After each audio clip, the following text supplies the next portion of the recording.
Kimbangu, c'est par ses paroles, ses écrits et son histoire dictée par lui-même, Kimbangu s'est érigé en rédacteur de la race noire.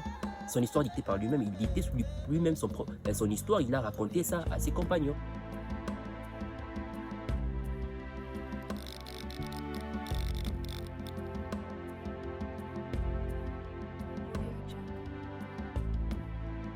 La date du 18 mars est une date commémorative d'une PVA Congo. PVA Congo, c'est l'esprit net, l'esprit noyau du Créateur qui est en toute chose et qui excite à l'intérieur de tout humain l'éveil spirituel. Cette date est commémorée par un bon nombre des organisations traditionnelles, à l'occurrence la communauté Liloba ya Nzambe, Fondation Vuluzi Kimbangu, Université de Savoir Mutesa Bantu. Mais aussi, c'est une date qui marque les débuts de la mission de Kimbangu qui a commencé sa mission le 18 mars 1921 à Matadi.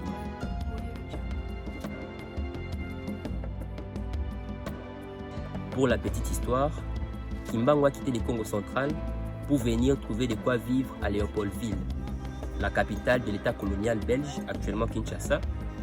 Il a travaillé dans la compagnie des huileries du Congo belge pendant 3 mois sans être payé. Il a travaillé le mois de décembre 1920, janvier 1921 et février 1921. Lorsqu'il arrivait au guichet, on lui disait toujours qu'une autre personne a déjà eu l'argent à sa place. Il a donc compris que c'était un problème spirituel, alors il s'est décidé de faire un chemin du retour vers le Congo central. Alors le mois de mars a été caractérisé par les cotisations, par les derniers rendez-vous avec ses amis. Et c'est le 18 mars qu'il s'est décidé de faire le chemin du retour. Alors en quittant Léopoldville vers le Congo central, tu ne peux passer que par Matadi Mayo. Alors en passant vers Matadi Mayo, actuellement dans la commune de Mongafula, il s'est dit de se reposer un tout petit peu. Et c'est pendant son repos que la tradition raconte qu'il a transcendé à une hauteur de 9 mètres, où il a rencontré les ancêtres qui l'ont intronisé et qui lui ont donné la mission de faire ces grands travaux de l'éveil spirituel à ses frères, au peuple noir, pour l'indépendance physique et spirituelle de notre continent.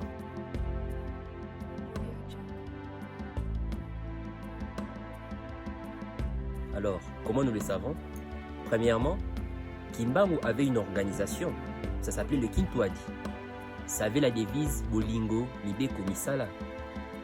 Il a raconté son histoire à ceux qui étaient avec lui, ses compagnons, et ses compagnons l'ont transmis jusqu'à nous.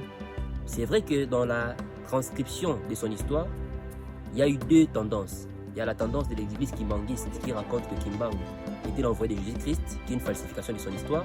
Il y a aussi une autre trace, la trace traditionnelle où nous avons hérité de son histoire. Et deuxièmement, il suffit juste de lire le jugement de Kimbangu, du juge des Rossi, du 3 octobre 1921. Vous allez voir qu'il est écrit là que Kimbangu, c'est par ses paroles, ses écrits et son histoire dictée par lui-même, Kimbangu s'est érigé en rédacteur de la race noire. Son histoire dictée par lui-même, il dictait lui-même son histoire, il a raconté ça à ses compagnons. C'est dans ce sens-là que nous connaissons que c'est le 18 mars que Kimbangu a commencé sa mission.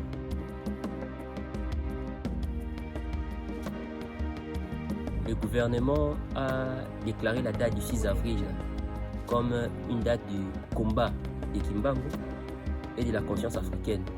Et on comprend que cette date du 6 avril a été beaucoup plus popularisée par l'église kimbanguiste qui ont déclaré que Jésus-Christ a envoyé Kimbangu, qui est faux, parce que nous, la branche traditionnelle, nous savons que Kimbangu a pratiqué la spiritualité traditionnelle noire. Voilà. Donc c'est eux qui ont popularisé cette date du 6 avril. En fait, la date du 6 avril remonte de l'administrateur territorial, M. Léon Morel, dans son rapport, ça se trouve dans les archives coloniales. Il a écrit le 26 avril 1921 que ça fait une quinzaine de jours, ou tout au plus, qu'il y a eu une vague de population qui migrait vers Kamba.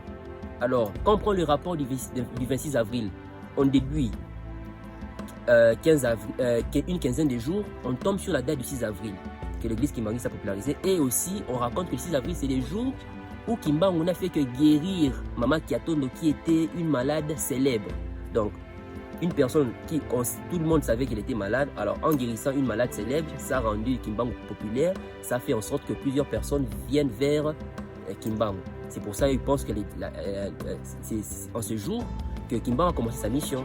Or, Kimbangu a commencé sa mission bien avant, parce que Nous le savons tous que l'événement de Papa Kinfoufu qui s'est produit à Kassangou, c'est un événement qui s'est produit avant la date du 6 avril. Or, au moment où M. Kinfoufu a rencontré Kimbangu, Kimbangu avait déjà une énergie. Voilà pourquoi lorsqu'il a voulu ravir le poisson à Kimbangu, il a eu ces malheurs qu'il a tout le temps témoigné.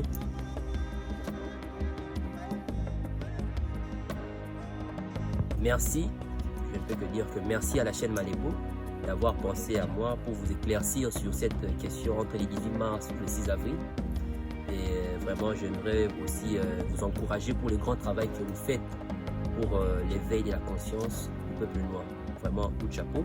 Et pour ceux qui veulent me connaître, je suis Boulopé Kokonemabu, traditionnaliste.